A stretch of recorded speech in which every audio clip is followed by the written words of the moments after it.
At length, in a tremulous voice, Reiko spoke. "Show me. Let me look too, for the last time."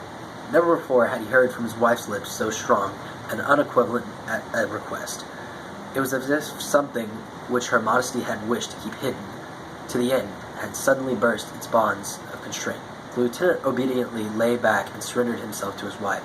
Blithely she raised her white, trembling body, and burning with an innocent desire to return to her husband which he had done for her, placed two white fingers on the lieutenant's eyes, which gazed fixedly up at her, and gently stroked them shut.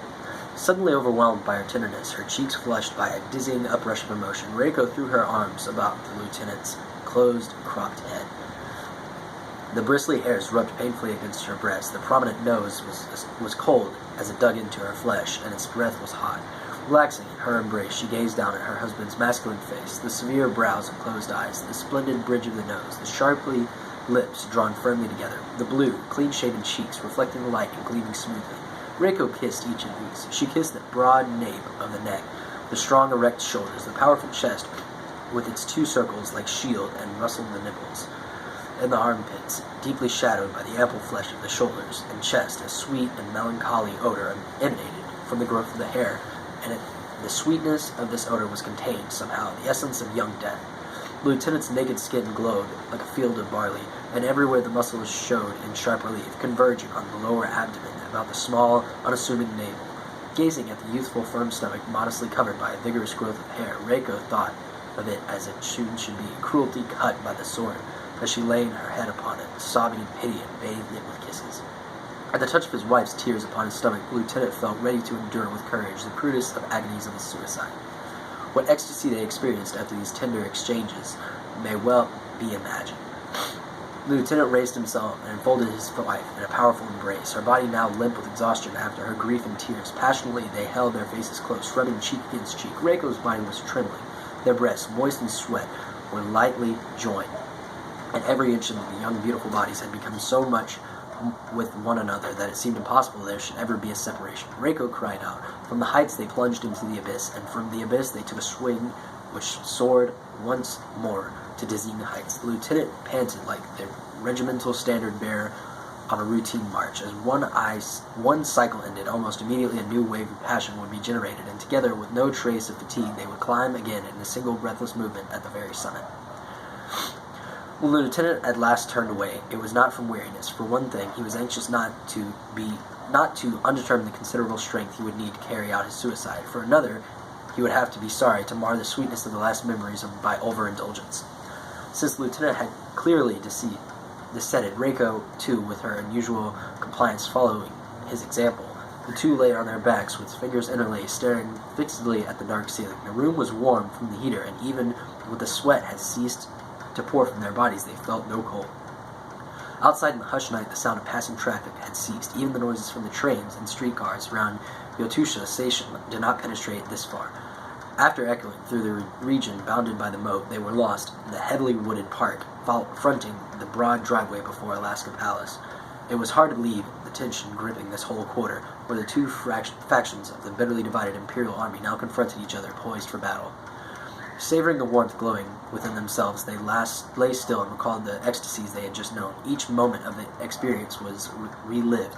The remembrance, the taste of the kisses which had never wearied, the touch of the naked flesh, episode after episode of dizzying bliss. But already from the dark boards of the ceiling, the face of death was peering down. These joys had been final, and their bodies would never know them again. Not of the joy of this intensity. The same thought had occurred to both of them. There was never likely to be re-experienced, even if they should live to an old age. The feel of their fingers intertwined, theirs would too soon be lost. Even the wood-grained paintings they now gazed at the dark ceiling boards would be taken from them. They could feel death edging in nearer and nearer. This could be no hesitation now. They must have the courage to reach out to death themselves and seize it. "Well, let's make our preparations," said the lieutenant.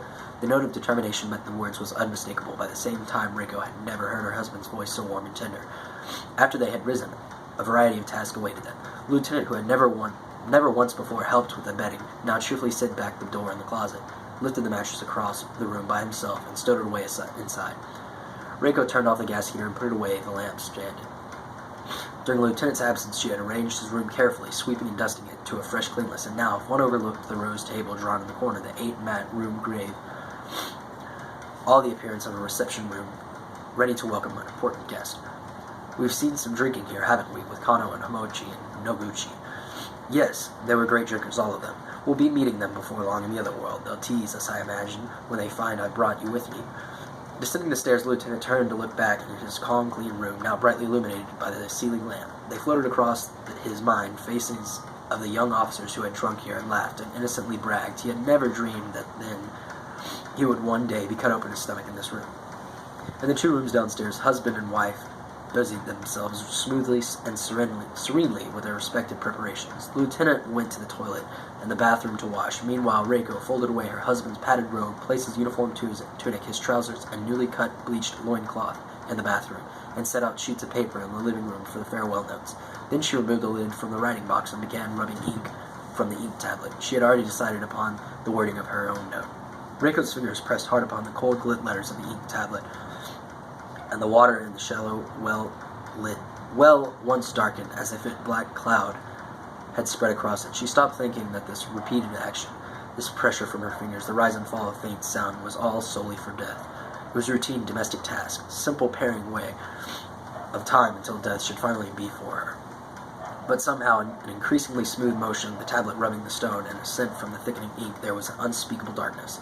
Neat in his uniform, which he now wore next to his skin, the lieutenant emerged from the bathroom. Without a word, seated him by himself at the table, bolt upright, took a brush in his hand, and stared undecidedly at the paper before him.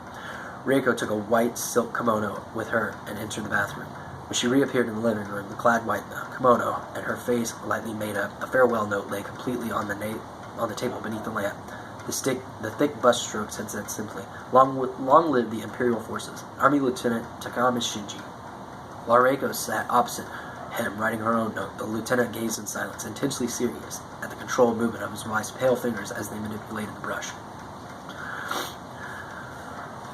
With their respective notes in their hands, the lieutenant's sword strapped to his side, Reiko's small dagger thrust into the sash of her white kimono, the 2 of them stood before the god shelf and silently prayed.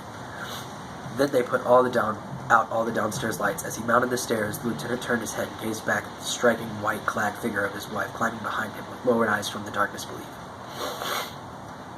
The farewell notes were laid side by side across a clove of the upstairs room. They wondered why they ought to not remove the hanging scroll, since it had been written by their go-between Lieutenant General Ozeki and considered, moreover, of 2 Chinese characters signifying serenity.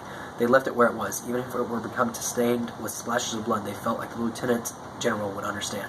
The lieutenant, sitting erect back with his back at the clove, laid his sword on the floor before him. Reiko sat facing him, a mat's width away, with the rest of her, so severely white to the touch of rogue on her lips, seemed remarkably seductive. Across the dividing mat they gazed into each other's eyes. The lieutenant's sword lay before his knees. Seeing it, Reiko called their first night with overwhelming sadness. The lieutenant spoke in a hoarse voice. "As I have no second to help me, I shall cut deep. It may look unpleasant, but please do not panic. Death of any sort is a fearing thing to watch. You must not be discouraged by what you see. Is that right?" "Yes." Reiko nodded deeply. Looking at her slender white figure of his wife, the lieutenant experienced a bizarre excitement. What he was about to perform was an act in his public capacity as a soldier, something he had never previously shown to his wife, and had called for resolution equal to the courage to enter battle. It was a death of no less degree and quality than death on the front line. It was his conduct to the battlefield he was now to display. Momentarily, the thought led the lieutenant to a strange fantasy, a lonely death on the battlefield, a death beneath the eyes of his beautiful wife, and the sensation that he was now to die in these 2 dimensions, realizing an impossible union of them both. There was sweetness beyond words. This must be the very pinnacle of good fortune, he thought, to have every moment of his death observed by those beautiful eyes. It was like being born to death on a gentle, fragrant breeze. There was some special favor here. He did not understand precisely what it was, but that it was a domain unknown to the others.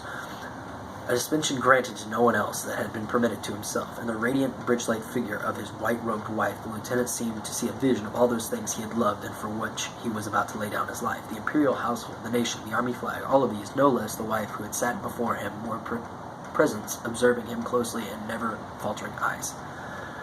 Reiko, too, was gazing intently at her husband. She soon to die, and she thought that never in this world she had seen anything so beautiful. The lieutenant always looked well in a uniform, but now he contemplated death with severe brows and firmly closed lips. He revealed what was perhaps masculine beauty and is most superb. "It is time to go," the lieutenant said at last. Reiko bent her body low to the mat in a deep bow. She could not raise her face. She did not wish to spoil her makeup with tears. The tears could not be held back. Orders Colossus rapping on the mat before him. The lieutenant rose from his knees, resettled himself cross-legged, and unfastened the hooks from his uniform collar. His eyes no longer saw his wife. Slowly, one by one, he undid the flat brass buttons. The dusky brown chest was revealed, and then the stomach. He unclasped his belt and undid the buttons of his trousers. The pure whiteness of the thickly coiled loincloth showed itself. The lieutenant pushed the cloth down with both hands, furthering to ease his stomach, and then reached for the white bandaged blade of his sword. With his left hand, he massaged his abdomen, glancing downward as he did so. To reassure himself of the sharpness of the sword's cutting edge, the lieutenant folded back the left trouser flap, exposing a little of his thigh, and lightly drew the blade across the skin. Blood welled up in a wound at once, and several streaks of red trickled downward, glistening in the strong light. It was the first time Reiko had ever seen her husband's blood, and she felt a violent throbbing in her chest. She looked at her husband's face. The lieutenant was looking down at the blood with calm appraisal. For a moment, though thinking at the same time that it was hollow comfort, Reiko experienced a sense of relief. The lieutenant's eyes fixed with his wife with an instant's hawk-like stare. Moving the sword around his front, he raised himself slightly on his hips and let the upper half of his body lean over to the sword point.